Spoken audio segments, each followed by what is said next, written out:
Busquen 2 Samuel 6. Vamos a compartir el servicio a Dios más que intenciones del corazón. El servicio a Dios más que intenciones del corazón. Una pequeña reflexión, quiero sacar 6 puntos y unas preguntas al final, unas conclusiones, 4 conclusiones al final. 2 Samuel 6, del 1 al 12 solamente vamos a leer. La segunda parte de esto es muy interesante también, pero quiero sacar los principios de hasta ahí. David volvió a reunir a todos los escogidos de Israel, 30.000. Y se levantó David y partió de Baala de Judá con todo el pueblo que tenía consigo para hacer pasar de allí el arca de Dios, sobre el cual era invocado el nombre de Jehová de los ejércitos, que mora entre los querubines.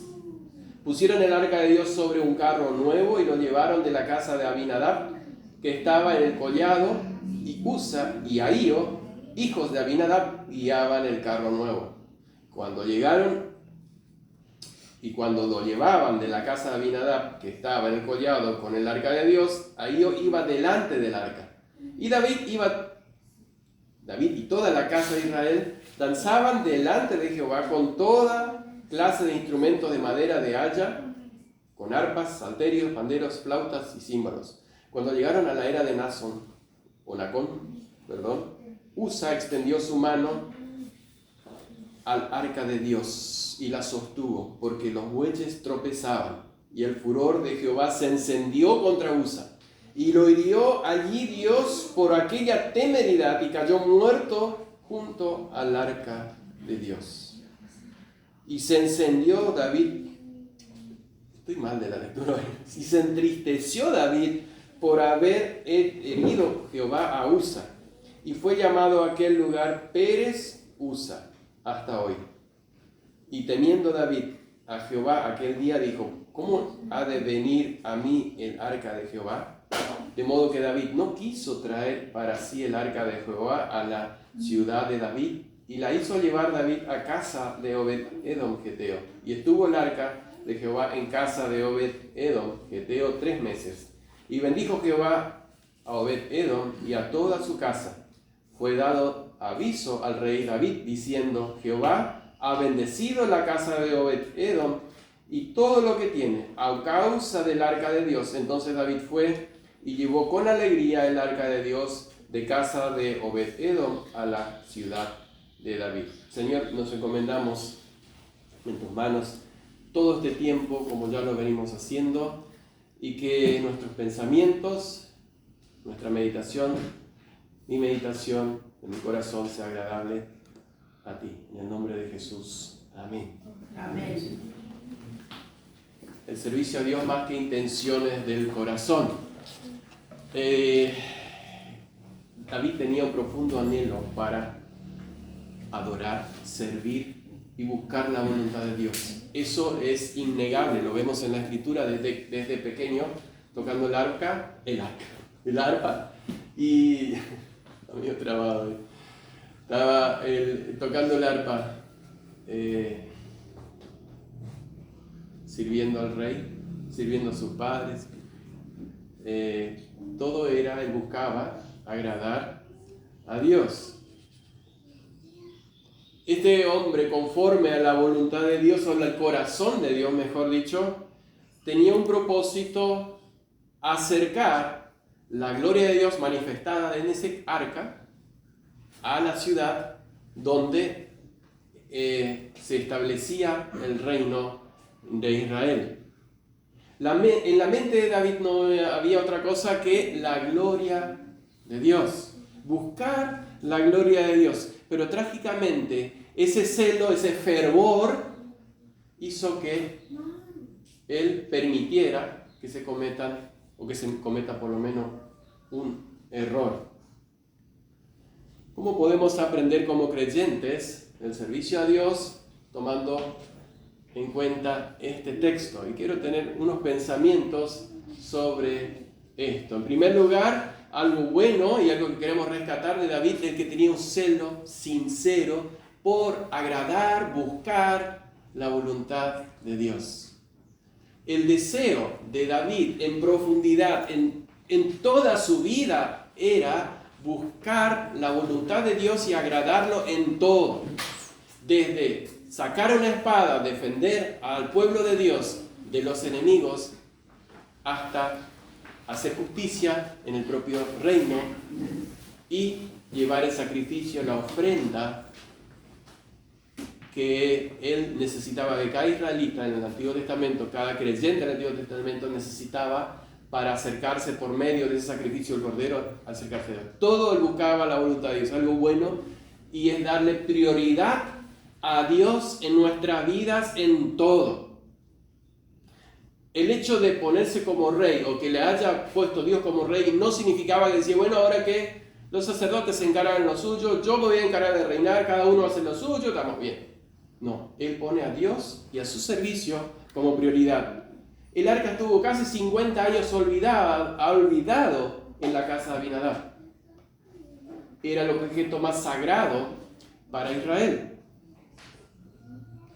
Porque se refiere al texto que leímos, donde mora entre querubines, y sobre el arca había 2 querubines, simbolizaba ahí, no vamos a entrar en el detalle, pero ustedes saben, el arca lo que simbolizaba la presencia de Dios entre Israel.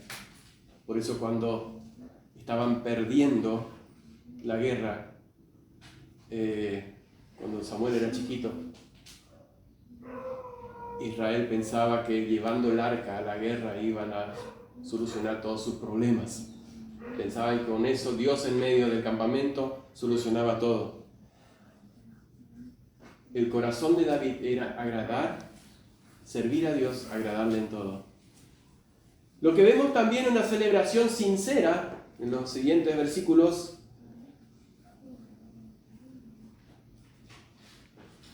el 5, con instrumentos, con arpas, con salterios, incluso con danzas, iban llevando el arca de Dios. Todo una algarabía, un ruido, porque llevaban el arca que simbolizaba la presencia de Dios. No había ninguna intención de irreverencia. Quiero que resaltemos eso. Él no tenía intenciones de fallarle a Dios. Para él fue muy sincero lo que estaba haciendo. También nosotros podemos ser muy sinceros en nuestra devoción, en nuestro querer servir a Dios, pero tal vez podemos olvidarnos de que no lo estamos haciendo a la manera de Dios. Los filisteos habían llevado el arca, no vamos a llegar a ese texto, no vamos a leer, pero si se acuerdan, cuando los filisteos habían robado el arca y no pudieron tenerlo porque Dios había derribado a su Dios, su estatua de Dios ahí, lo había derribado al suelo, y había enfermedades entre el pueblo, y entonces los filisteos dijeron, vamos a devolver el arca. ¿Cómo hicieron? Hicieron un carro nuevo, vacas que tenían terneros, lo habían sacado los terneros, pusieron el yugo de esas vacas y largaron las vacas a ver dónde iban. Normalmente una vaca se va a quedar donde está su ternero. Estas vacas se fueron directo a Israel. Bueno, ellos hicieron ese servicio de devolver el arca a la manera que ellos sabían, pero ellos no tenían idea cómo había que llevar el arca.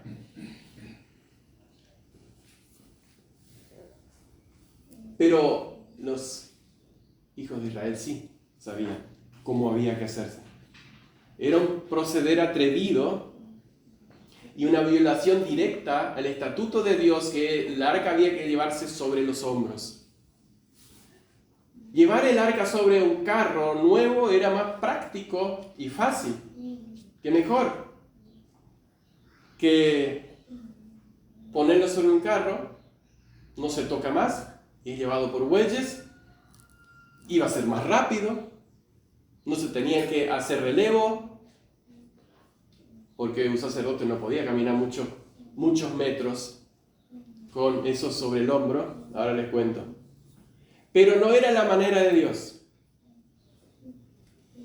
Como servimos a Dios, no debemos, pues según nuestras intenciones y nuestros deseos, buscar la manera más fácil, sino la manera de Dios. Era un esfuerzo extra para esos levitas que estaban llevando el arca. Busqué por todo lado cuánto pesaría ese arca, no sé, por ahí Lucas sabe. Si sabés, decime, o alguien sabe, decime cuánto pesaba el arca. Y solamente en madera, eso sí saqué unos cálculos, si la madera era de media pulgada, ese cajón de acacia pesaba 50 kilos. 50 kilos. Solo de madera.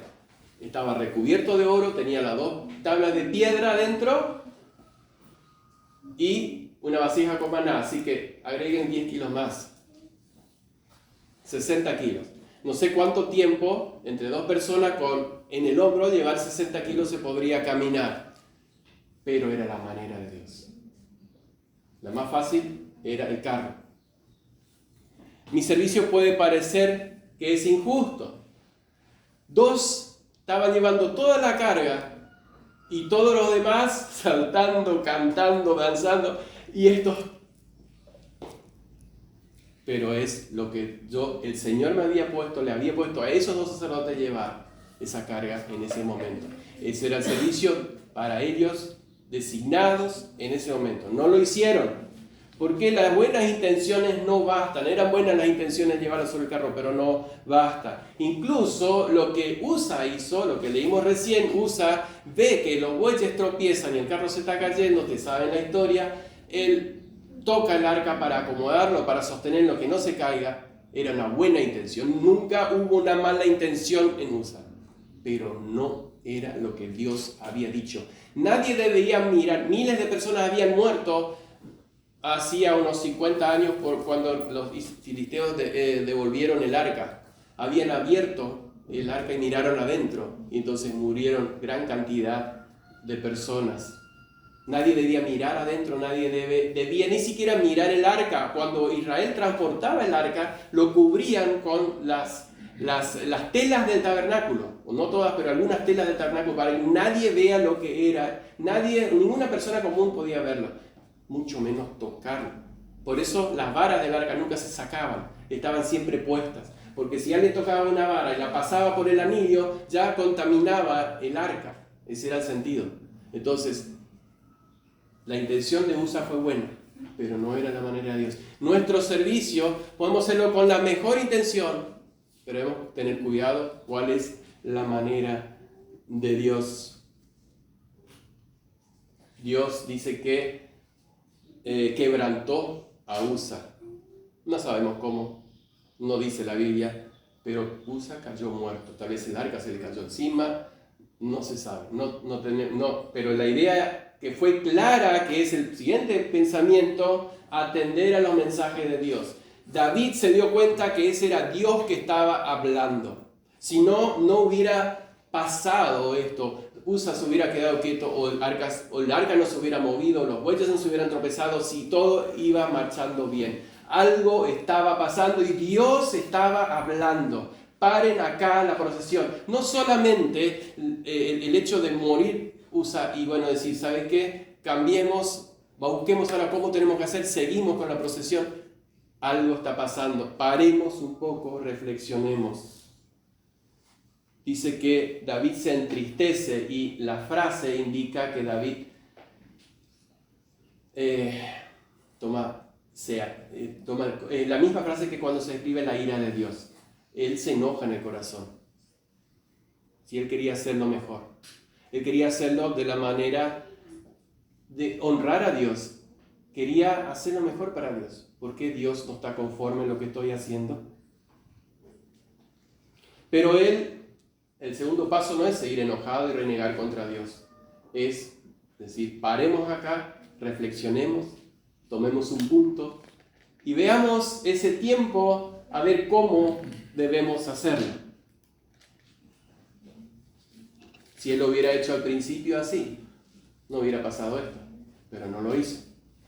En su celo, en su fervor, rápido, vamos a hacerlo, vamos para adelante. No reflexionó.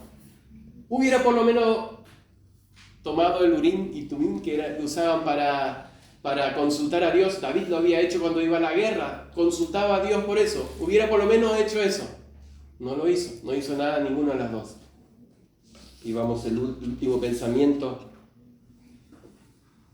que a raíz de eso surge una bendición para un hombre que nunca tenía pensado servir de esa manera a Dios. Obed-Edom. Obed-Edom no se levantó el sábado por la mañana, supongamos que fue un domingo, y dijo, vamos a preparar la casa porque mañana vamos a traer el arca de Dios a casa. Nunca tenía preparado el lugar donde va a ir el arca. Nunca dijo, vamos a hacer rápido un quincho, una casita donde vamos a poner el arca. Pero Dios lo llamó a servirlo en ese punto. Un problema que se surge en el camino abre la puerta de servicio para Obed-Edom. Y es algo simple y sencillo, como la fe. Servir al Señor no es algo complejo. A veces nosotros lo hacemos complejo. La fe es algo sencilla, el servicio a Dios también, pero en obediencia. Obed-Edom no tuvo temor. Fíjense que todos estaban con miedo. Yo no hubiera, ver a Usa muerto al lado del arca, yo no hubiera llevado el arca a casa. No sé si ustedes. Bueno, Obed-Edom era un levita, tenía derecho. Pero él abre su casa, él no tuvo temor y su simpleza fue bendecida. Obed-Edom abrió las puertas de su casa sin miedo, sabiendo que el arca era sabor a muerte para los que la tratan en manera incorrecta.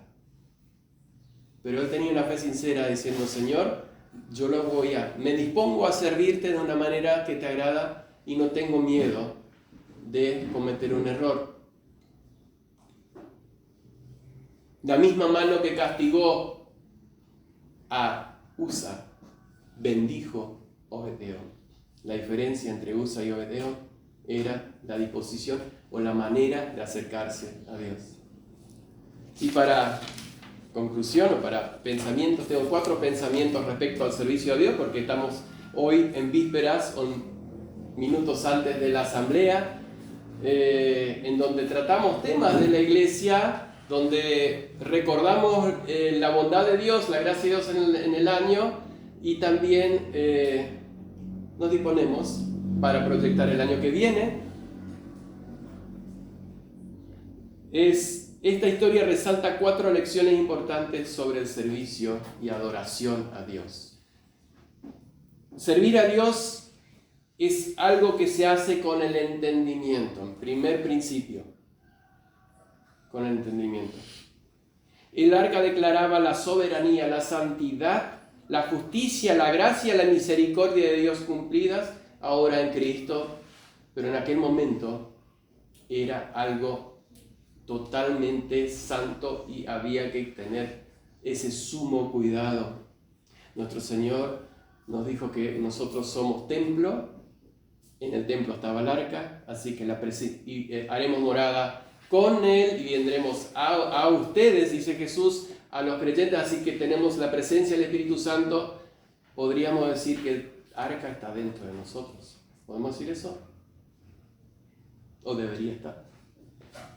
Cuidar nuestro templo y lo que hacemos al servicio a Dios con el entendimiento. Servir a Dios, en segundo lugar, es algo que debe desearse. David deseaba muy intensamente estar cerca del arca de Dios. Ustedes podríamos buscar todos los salmos que dicen, quisiera estar, ¿no?, más bien en la presencia del Señor, que miles de días fuera. Aún el gorrión haya lugar cerca de tus moradas y yo tengo que estar lejos. La ausencia de la presencia de Dios y el privilegio de servirle debe ser intolerable para nosotros como creyentes. La ausencia de la presencia de Dios y el privilegio de servirle debe ser intolerable dentro de nosotros o para nosotros. Servir a Dios debe realizarse con temor, en tercer lugar, tercer pensamiento. Esto aprendió con dificultad David. Y le costó la vida de uno de sus hombres, o de los hombres que servían a Dios. no debemos relajarnos, o por costumbre, o por no estar atento, tal vez cometer errores en el servicio y tomarlo como algo común, algo, yo no sé cómo hacer. Hacemos así nomás, dijo, me pongo en el lugar de Usa y de ahí. Tal vez hubo una pequeña discusión, no dice acá la palabra de Dios, en cómo debía llevarse el arca. Si los filisteos lo mandaron en el carro, hacemos un carro nuevo, ya está. No. Debe realizarse con temor. ¿Qué dice el Señor? Y por último, servir a Dios debe disfrutarse. Primero, David. En el primer intento y en el segundo intento podemos leer que él lo llevó con alegría, lo disfrutó, él deseaba hacerlo, pero en segundo lugar, y en la segunda persona que quiero resaltar es Obed-Edom. La casa de Obed-Edom se experimentó una gran bendición real y obvia porque él abrió su corazón, su vida, a servir al Señor. David mismo disfrutó de esa bendición cuando se dio cuenta que Dios, cuando se enteró, alguien le contó, mira David, donde está el arca ahora, Dios está bendiciendo. Entonces él dice, bueno, entonces lo puedo traer hacia acá. Este es el tiempo. Le dejo una pregunta. ¿Cómo estos principios deberían moldear la manera en la que nos acercamos a Dios en servicio y adoración? Les repito. ¿Cómo estos principios deberían moldear la manera en la que nos acercamos, o me acerco yo, a Dios en servicio y adoración? Oramos. Señor, gracias porque en tu palabra encontramos todo el consejo tuyo. Señor, en este momento, en esta época, 2000 años o más de 2000 años después de que tú mismo, forma humana, estuviste sirviéndonos, mostrándonos ejemplo, también nosotros tenemos una necesidad y una obligación de servirte. Pero una obligación no porque es impuesta, sino por una obligación que nosotros sentimos de retribuirte lo que tú nos has dado y has hecho con nosotros. Hoy ya mencionamos tu misericordia, el solo hecho de poder abrir nuestros ojos y ver el sol, oír tu creación como te alaba, es decir, Señor, ¿cómo puedo acercarme a ti? ¿Cómo puedo hacer para servirte mejor? Ayúdanos a ello y te encomendamos el resto de este tiempo, para que todo lo que hagamos, pensemos y digamos, sea para la gloria y honra de tu nombre y extensión de tu reino. Amén.